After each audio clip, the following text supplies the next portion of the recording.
Lorsque la reine Élisabeth est décédée en septembre 2022, son fils aîné et héritier, l'ancien prince Charles, est officiellement devenu le roi Charles III, modifiant ainsi la ligne de succession royale.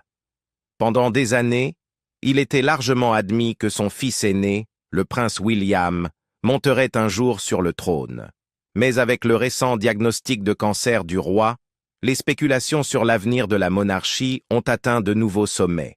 Bien que le prince William soit l'héritier évident, de nombreux membres méconnus de la famille royale occupent également une place dans la hiérarchie, souvent ignorée. Où se situe la princesse Charlotte dans l'ordre de succession? Comment les enfants du prince Harry, Archie et Lilibet entrent-ils en jeu? Et la ligne de succession pourrait-elle prendre un tournant inattendu? Restez avec nous pendant que nous explorons qui pourrait un jour porter la couronne, et n'oubliez pas d'aimer cette vidéo et de vous abonner pour plus de mises à jour royales. Quelque chose d'intriguant est en train de se produire au sein de la monarchie britannique. Le roi Charles III et la reine Camilla se retrouvent une fois de plus au cœur de la controverse, cette fois pour avoir publiquement affiché leur soutien à la communauté musulmane à l'occasion du début du Ramadan. Bien que leurs actions se voulaient un geste de bienveillance, elles ont déclenché une vague de critiques de la part de voix plus conservatrices à travers le Royaume-Uni. Tout a commencé par une vidéo en apparence anodine. Dans les images, le roi Charles et la reine Camilla sont filmés en train d'emballer soigneusement des dattes, un aliment essentiel pour rompre le jeûne quotidien au coucher du soleil pendant le Ramadan. Traditionnellement, elles sont consommées en premier pour rompre le jeûne au coucher du soleil, indiquait la légende accompagnant la publication sur X, anciennement Twitter. Mais il y avait plus qu'un simple moment de communication sur les réseaux sociaux. La Maison royale a précisé que les dates préparées personnellement par les monarques étaient destinées aux hôpitaux locaux afin d'être intégrées à l'iftar, le repas marquant la fin du jeûne quotidien. Mais ce n'était pas tout. Ce même jour, le couple royal a engagé des discussions significatives avec des femmes musulmanes influentes, notamment la joueuse de rugby Zainab Alema et l'écrivaine Hadjera Memon. Plus tard, ils ont rencontré le chef syrien Imad Al-Arnab dans son restaurant, Imad's Syrian Kitchen. Enfin, dans un dernier geste de rapprochement, la Maison royale a publié une déclaration officielle adressant ses meilleurs vœux à tous ceux qui observent le Ramadan, non seulement au Royaume-Uni, mais aussi à travers le Commonwealth et le monde entier. Les réactions négatives ne se sont pas fait attendre. Les réseaux sociaux ont explosé en opinions tranchées, beaucoup rejetant catégoriquement les actions du roi. Un utilisateur a déploré « Pour moi, tout s'est terminé quand la reine est morte. Elle était une véritable force pour le bien de notre nation. » D'autres ont insisté sur le fait que le christianisme devait rester le seul centre des célébrations religieuses en Grande-Bretagne, affirmant « La seule religion qui devrait être célébrée et honorée dans n'importe quelle culture est la foi chrétienne. » Et puis, il y a eu des réactions encore plus extrêmes. Bientôt, il sera le calife du califat du Royaume-Uni avec l'abbaye de Westminster transformée en mosquée, pouvait-on lire dans un commentaire. Ce type de discours souligne à quel point les questions religieuses restent sensibles dans un pays où l'Église anglicane est une institution historique majeure. Mais une chose est certaine, le roi Charles n'est pas étranger à la controverse. Depuis son accession au trône, il a pris des décisions qui ont divisé l'opinion publique, qu'il s'agisse de son engagement fort en faveur de l'environnement ou de ses relations complexes au sein de la famille royale. Et maintenant, en soutenant ouvertement la communauté musulmane, il s'est une fois de plus placé au centre d'un débat qui touche profondément l'identité britannique. Est-ce un pas vers une monarchie plus inclusive et moderne, ou une rupture avec des traditions séculaires que certains estiment immuables? Une chose est sûre, chaque initiative dans le domaine religieux reste un sujet sensible, capable de susciter de vives divisions. La monarchie britannique a traversé les siècles, survivant aux guerres, aux scandales et aux bouleversements politiques. Pourtant, aujourd'hui, elle fait face à l'un de ses moments les plus incertains. Le roi Charles III après avoir attendu des décennies pour monter sur le trône, est désormais confronté à une grave crise de santé. Son diagnostic a laissé la nation en suspens. Sera-t-il contraint d'abdiquer plus tôt que prévu? Et si tel est le cas, qu'est-ce que cela signifie pour l'avenir de la famille royale? Pour beaucoup, la réponse semble évidente. Le prince William, héritier du trône, est depuis longtemps perçu comme l'avenir de la monarchie. Jeune, populaire et déterminé, il incarne une vision modernisée de l'institution, visant à rapprocher la royauté du peuple. Mais tout le monde à Buckingham Palace ne partage pas cet enthousiasme. Une personne en particulier pourrait redouter silencieusement cette transition: la reine Camilla. Pour comprendre pourquoi, il faut examiner de plus près les dynamiques de pouvoir qui se jouent derrière les imposants murs du palais. Depuis l'annonce de la maladie de Charles III, les spéculations sur une abdication éventuelle se sont intensifiées. Bien qu'aucun plan officiel n'ait été confirmé, de nombreux experts royaux estiment que si son état s'aggrave, son règne pourrait s'achever bien plus tôt que prévu. Cela ouvrirait la voie à William pour monter sur le trône. Mais c'est précisément là que les choses se compliquent. William n'a jamais caché ses ambitions pour la monarchie. Il imagine une famille royale réduite, plus efficace, une institution qui se débarrasse des traditions désuètes pour se concentrer sur un engagement direct avec le public. Cependant, cette vision représente un problème pour Camilla. Sa position au sein de la monarchie est déjà fragile, et sa relation avec William n'a jamais été particulièrement proche.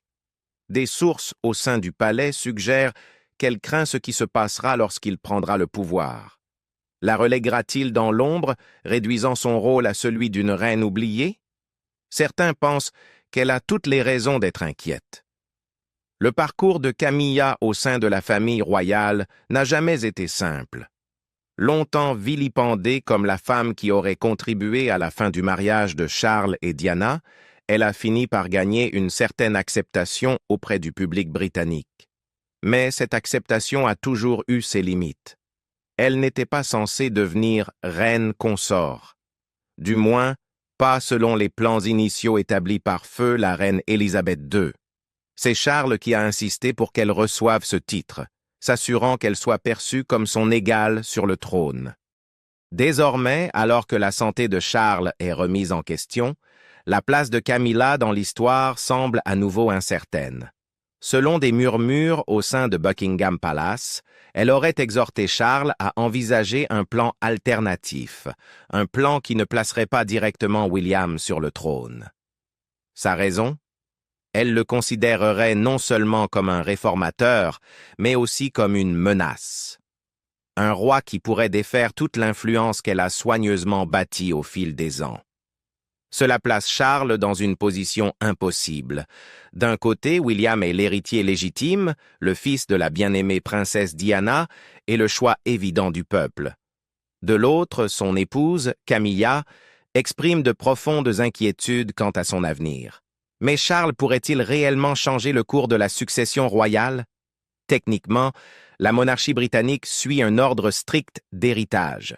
Cependant, il existe des voies légales qui pourraient permettre au roi d'apporter certains ajustements, abdiquer en faveur d'un autre membre de la famille ou établir de nouveaux protocoles concernant le statut de Camilla sont des possibilités.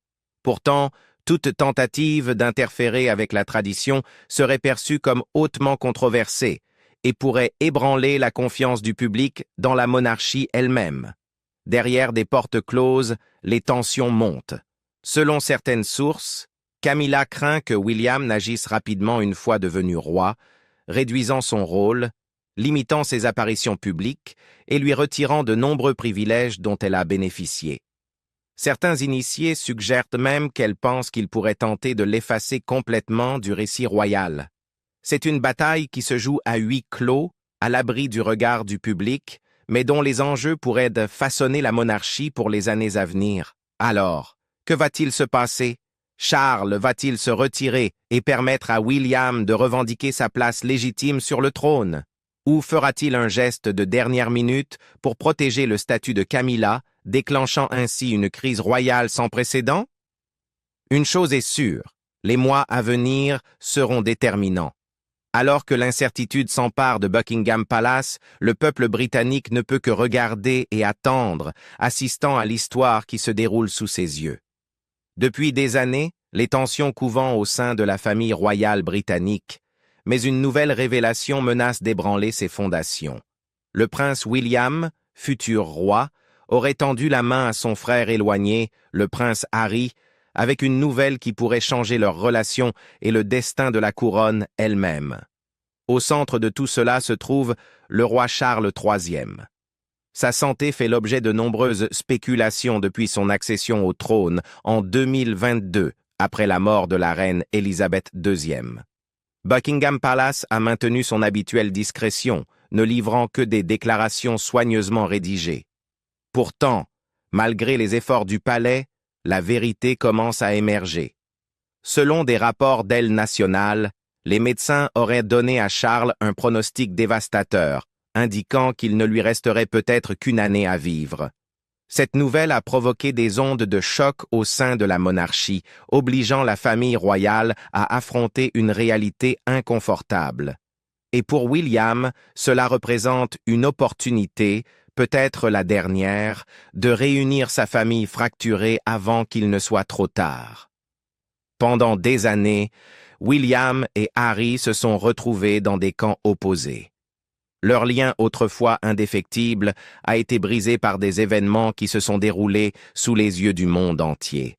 Le départ de Harry de la vie royale, les interviews explosives, le livre révélateur et les accusations persistantes qui n'ont fait qu'accentuer la fracture. Leur querelle est devenue l'un des conflits royaux les plus médiatisés de l'histoire moderne, et une réconciliation semblait presque impossible.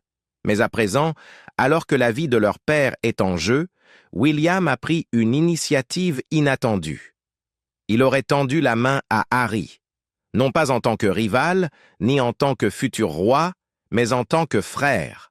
Selon certaines sources, le prince de Galles a estimé qu'il était de son devoir d'informer personnellement Harry, de lui faire comprendre à quel point l'état de leur père était grave. La question est, comment Harry va-t-il réagir? Pendant des années, il est resté éloigné des rouages internes de la monarchie. Sa nouvelle vie en Californie, loin du protocole royal, lui a offert une liberté, mais à quel prix? Sa relation avec sa famille en a souffert, et sa place au sein de l'institution reste incertaine. Pourtant, ce moment pourrait marquer un tournant. Au fil des semaines, la tension à Buckingham Palace devient impossible à ignorer. Chaque geste de William et Harry, à partir de maintenant, sera scruté. Imaginez une tradition royale qui existe depuis des générations, une pratique si profondément ancrée dans la monarchie qu'elle n'avait presque jamais été remise en question, jusqu'à aujourd'hui. Quelque chose est en train de changer au sein de la famille royale, et au cœur de cette transformation se trouve nulle autre que la princesse de Galles, Catherine Middleton.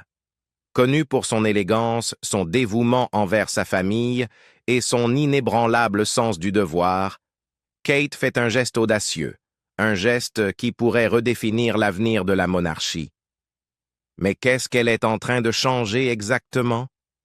Et pourquoi cette tradition n'avait-elle jamais été remise en cause auparavant? Posons le décor. La famille royale britannique repose sur des coutumes, certaines glamour, certaines extravagantes, et d'autres un peu plus controversées. L'une de ces traditions, connue sous le nom de blooding, a longtemps été un rite de passage pour les jeunes membres de la royauté. Il s'agit d'un moment où, après leur première mise à mort lors d'une chasse, que ce soit un cerf ou un renard, le sang de l'animal est étalé sur leur visage. Cette pratique a été perpétuée par des générations de membres de la famille royale, signifiant leur lien avec la culture ancestrale de la chasse qui a toujours été une partie intégrante de la vie aristocratique. Mais pour Kate, mère avant d'être royale, c'est une étape de trop.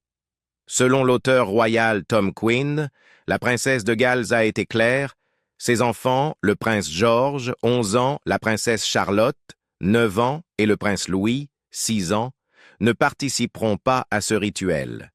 C'est une décision ferme et définitive qui rompt avec une tradition royale vieille de plusieurs siècles. Mais pourquoi maintenant? Et pourquoi Kate? L'experte royale Hilary Fordwich a apporté un éclairage sur cette décision, expliquant que Kate, issue d'un milieu de classe moyenne, n'a jamais été élevée avec ses traditions aristocratiques. Contrairement aux générations précédentes de mères royales, elle n'a pas grandi dans de grands domaines où la chasse faisait partie du mode de vie. Au lieu de cela, elle a été élevée dans un foyer chaleureux et attentif où l'enfance signifiait autre chose. Et voici la partie intéressante. Elle n'est pas seule dans cette démarche. Le roi Charles III et le prince William, deux figures qui ont passé toute leur vie attachées à la tradition, se tiennent à ses côtés. Le prince William, un homme qui a lui-même participé à la tradition de la chasse-enfant, évolue aussi avec son époque. Fordwich souligne que William, perçu comme l'avenir de la monarchie, souhaite être vu comme moderne, en phase avec un monde en mutation. C'est une décision stratégique autant que personnelle. Ainsi, plutôt que d'imposer une coutume dépassée, il soutient pleinement la décision de son épouse. Leur approche de l'éducation des enfants est déjà bien différente de ce que la famille royale a connu jusqu'ici. Contrairement aux monarques passés, Kate et William ont opté pour une approche plus impliquée.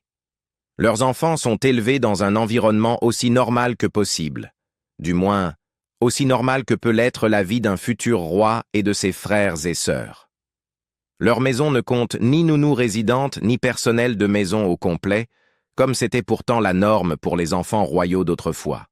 Au contraire, Kate veille à ce que ses enfants aient des responsabilités, des tâches domestiques et un cadre structuré, à l'image des familles ordinaires. Et voici ce qui rend les choses encore plus intéressantes. La position de Kate au sein de la famille royale ne cesse de se renforcer. Le roi Charles lui-même lui a accordé une immense confiance en lui conférant récemment l'honneur de délivrer des mandats royaux, un privilège qui témoigne de son influence grandissante au sein de la monarchie.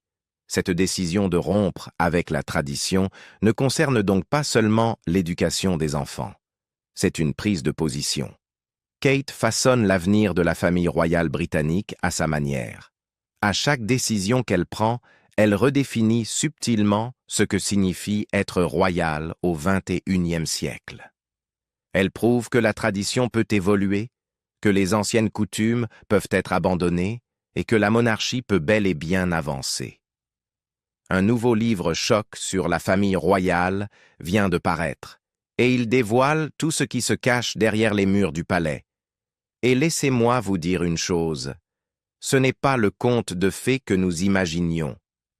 Le livre, Yes, Ma'am, The Secret Life of Royal Servants, est écrit par Tom Quinn, et d'après les courtisans qui ont travaillé au plus près des membres de la royauté, faire partie de leur cercle intime ne se résume pas à l'étiquette et au prestige. C'est aussi répondre à leurs demandes très particulières et parfois franchement étranges. Alors, de quoi parle-t-on exactement? Accrochez-vous car certaines de ces révélations vont vous laisser bouche bée. Commençons par les plus marquantes, le roi Charles et le prince William.